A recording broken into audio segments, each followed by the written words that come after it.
We are a family of five, and for the grace of God, I am still fully delighted that our family is still in its complete form. I have two siblings, and have a parent of two. With this, my family is, by the ground of such prayers, had continuously improved our faith with one another. Furthermore, I am writing this as a way to express our family's one-of-a-kind characteristics, striking the need to emphasize our family's well-being. To this narrative, I am also contexting myself on what were the best and worst advices I've contained from my parents. On one hand, I do ordain constitute to read my thoughts on the best advices I've heard from my parents. It goes like this. Ay, congratulations ka na ba? Right ka lang ng right. And the worst advices I've heard from them is nothing, because it is drastic if you will consider one's advices as worse, especially if it stands to your personal growth. Occupation.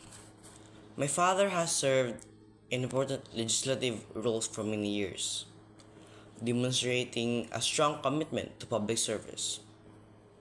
My mother, on the other hand, has a more introspective nature and a deep dedication to her chosen field. Additionally, my father's career in public service has a profound impact on my life. Witnessing his dedication to serving the community and enacting positive change has shaped my own values and aspirations. While I don't necessarily aspire to follow his footsteps, his example has instilled in me a sense of responsibility and a desire to contribute to the betterment of society. My mother's dedication to her chosen field is equally inspiring.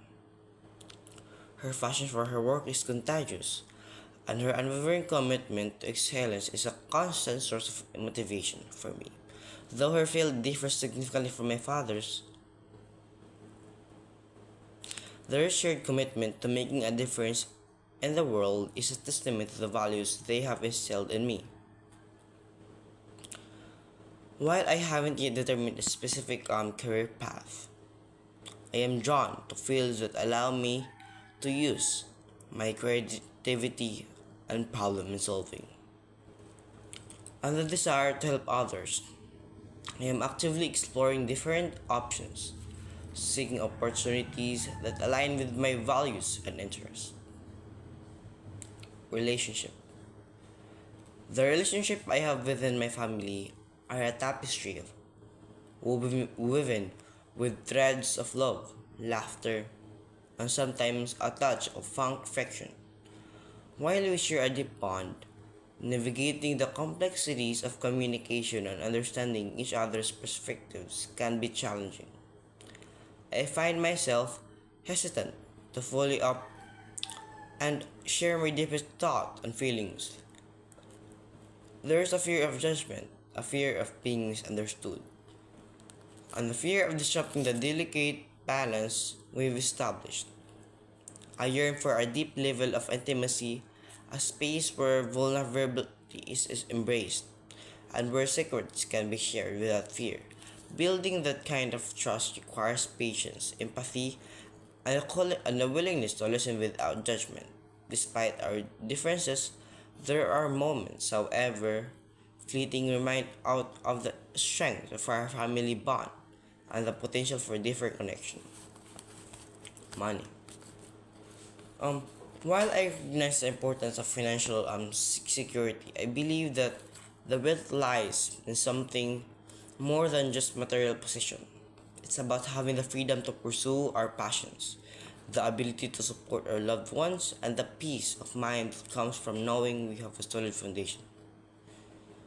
We are fortunate to be financially stable, and this provides a sense of security and allows us to focus on our personal growth and aspirations without the constant worry of financial hardship.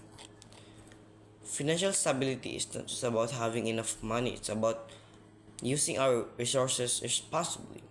It's about making choices that align with our values and contribute to a brighter future for ourselves and our loved ones. Understanding. We are not perfect. A common quote to quote vibrating around throughout the internet. However, one advice was once a stabilizer of me. I am firm that if once advised, I would do whatever it takes just to correct my mistakes.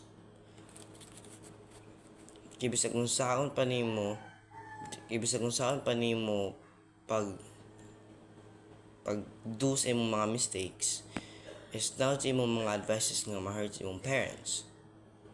So it is better to accept these advices and understand them, and also understand your mistakes for your mistakes to be able to be advised by them. And it should be that your mistakes should be the one that are subjected to change, because we are not perfect and all of us do mistakes. But the advices that we heard from other, aside from our parents, should always be respected, should always be valued, and should always be antagonized. And we have the kakayahan para dili na pamatian. Okay, I will do whatever it takes just to correct my mistakes. Listen learning. My learning and the lesson I obtained from my parents is something that is indeed crucial, and it benefits me a lot.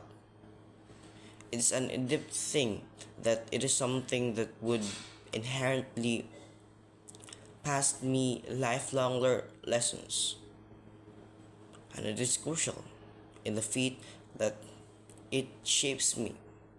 It could change me. It can lead me to a more brighter and more coherent and justification future.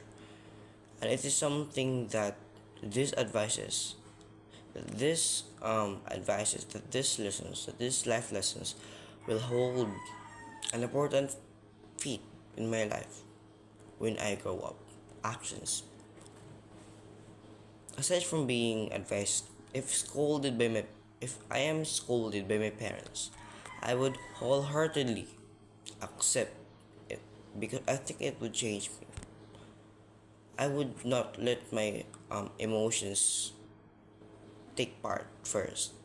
I will let my heart to take part on that kind of situation, and I don't let my emotion muscle me. It is something that happened me during times I am advised, because I would do I would do something that would make them realize that why they have advised me, but the fact that I am wrong with that kind of thinking. And I come to realize that listening to them is is an important high stand to change me.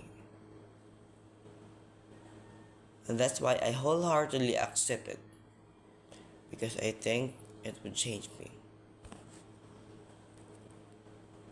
Moreover, one thing to be a student is to listen to anyone's advices, whether it's with your mistakes or lessons that you would inherently use in the future. Teachers, parents are one. They give us advices for our future. So actions must be related to what their advices is. For example, if I were scolded by my teachers or parents, I would wholeheartedly accept that advices. Some students doesn't have the courage or doesn't have the stand to accept their advices, because they they take part with their emotions first. But what it learned me is that we have to let our emotions go away, and rather replace it with our heart. The courage that we have bestowed in our heart has not been used, but now it's our time to shine. That we will use this kind of courage in our heart to deeply show to them that we had valued their um their advices, their best advices in life. So to sum it up, I think that if we will do this advices, if we will cherish our relationship with one another, it would be instructable, insurmountable, and even monostratic. And if we let others have the joyous insights to look on ours, well, we will be proud because we have this good relationship. We have love. We have developed camaraderie with one another. And most importantly, we on ourselves have have adversely accept any kind of advices, whether it's from our teacher and from our parents.